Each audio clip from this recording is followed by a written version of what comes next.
My brother. My brother was born to a very close and happy family. An offshoot of 5 uncles, one aunt, and a small town called Lenara, just east of Montreal. My dad, a quite handsome devil, met my mom, a beautiful redhead, while working at a shoe factory. To make a long story short, they fell in love, got married, and had these two just darling little boys. I used to follow my big brother all over the place. We were 4 and 9 years old when one day, while following him around in the woods, some bigger kids were catching frogs, hanging them to a tree by their legs, and beating the poor frogs with a dried tree branch. Crack went the tree branch, whereby the broken end flew off and hit my brother right in the mouth. Ouch! He started bleeding all over his shirt, and his lips swelled like balloons. We ran back to our house, both of us crying. Fortunately, I don't remember him needing stitches, and my mom must have put some ice on his puffy lips. I was very scared and concerned. He was my only brother I had, and, well, his owie was my owie. Well, another event I remember was when he must have been 10, and we were still living in Canada. We had visited my grandfather's farm. At the back of their house was a large barn. My brother was not only adventurous, but he was also daring, with a propensity for understanding physics at a very young age. Maybe not the best combination for a 10-year-old. He had climbed up to the second floor of my grandfather's barn where the hayloft was, with an umbrella in his hand. His mini brainstorm was to open the umbrella, jump out of the hayloft door, and float down to the ground.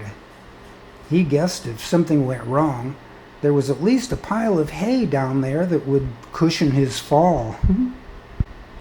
So off he went, out the barn door and down to the pile of hay. As he jumped out the door of the barn, and as he picked up speed, the umbrella turned inside out, leaving him to fall full speed into the bale of hay. Fortunately, he made it out without a scratch, but he never did that again. The first picture is the barn as it was then, and the second picture is the barn as it is today. The awning under the hayloft door was added later. The Chaput family comes from a line of innovative uncles. They were poor in money, but high in creativity. My uncles used to plow the fields with their horse they called Tsilu, which translated in English means Little Lou. As Little Lou got older and innovation was taking hold, the Chaput family needed to get with the program. They needed a tractor. Since they were poor and without the funds to buy a new or even a used tractor, the Chaput brothers decided they would make one. So they scrounged around junkyards and old abandoned cars and found enough spare pieces they could cobble together, and voila, a tractor was born. A transaxle from an abandoned road grader, and front end of an old car, front wheels and a gas tank with a running engine from somewhere, and, best of all, my brother sitting there in the driver's seat. My brother possessed the genetics for not merely understanding mechanical things, but also the beauty of lines and how they blended together in those many things he made with his own hands of metal and especially wood. My grandmother's restaurant is shown here in an old photograph with the farmhouse behind it. My dad had always yearned to open a restaurant like his mom, so he opened one in Phoenix called the Cozy Corner Cafe with 3 Ks. And we had a lot of black people going in there. My brother wore his hair combed forward, which was fashionable at the time. He waited on tables and would tell people that he's the only waitress in all of Phoenix with the ponytail in the front. My dad opened a couple of shoe repair businesses. That's my mom in the window of the first shop and her in the balcony of the other shop. My brother went to French school his first 5 years and would often count or do simple math in French. He said it was easier for him. Then we moved to Ohio. We rented a large house on West 17th Street. My dad had bought my brother an electric jigsaw, and my brother put it on the floor in the front of this upstairs window seen here. He would make many objects on it, but one that caught my fancy was a little shaggy-haired dog he made from a 1/4-inch thick piece of clear plastic. It was so perfectly made. In this photo of me, my mom and dad, my cousin Pierre, and my brother. Note that my brother is the tallest in the family, that is, until you look down at his feet. My dad seems to be looking at him, wondering why he's taller than usual. My parents bought a little 2-bedroom house in Jogga Lake, Ohio. Then they added on to it. This is what it looks like today. My brother was old enough to help in the construction and learned how to take on large building projects at a very young age. We used to go out taking photographs together. He loved wide-angle photography, as you can see here.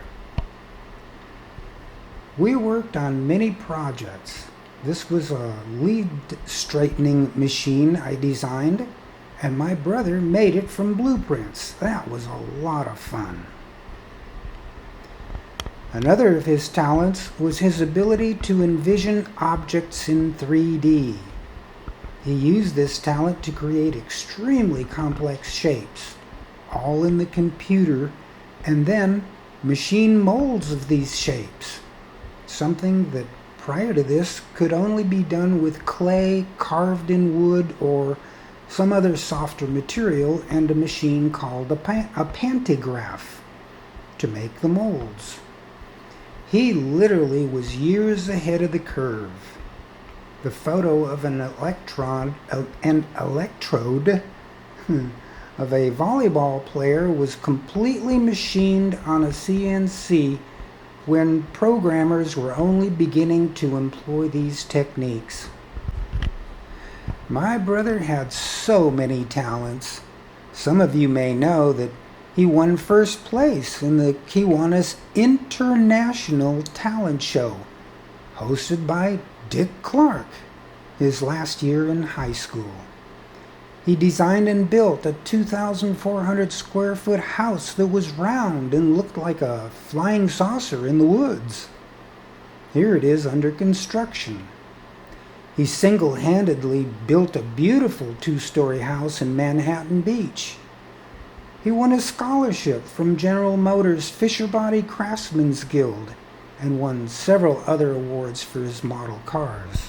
My brother's love of family was foremost in his life. This was only paralleled by his sense of humor, but his crowning achievement was his love for the guitar. In my opinion, I believe Chet Atkins was almost as good as my brother was. But that, I may be a little biased on this one. My brother visited my grandfather's farmhouse by car many years ago. As he drove toward Lanora, he once told me that although he had never driven there from Montreal, He seemed to know exactly where he was. He told Nicole that the farmhouse was right around the next bend, and sure enough, it was right where he said it would be. From the small farmhouse to my grandmother's restaurant to my dad's shoe repair business, my brother has carried on the tradition, paving the way with many innovations, earning him a reputation in his field. In fact, that innovation and creativity carried on throughout his entire life, inventing, creating, and building. Mere words cannot express how much I miss him. I constantly have the urge to call him on the phone, but from here, that's impossible. However, I truly believe with all my heart that there is a realm where all things are possible, time and distance pose no barrier, and all spirits, past, present, and future, will possess the knowledge of all that is. Until then, we will all miss you.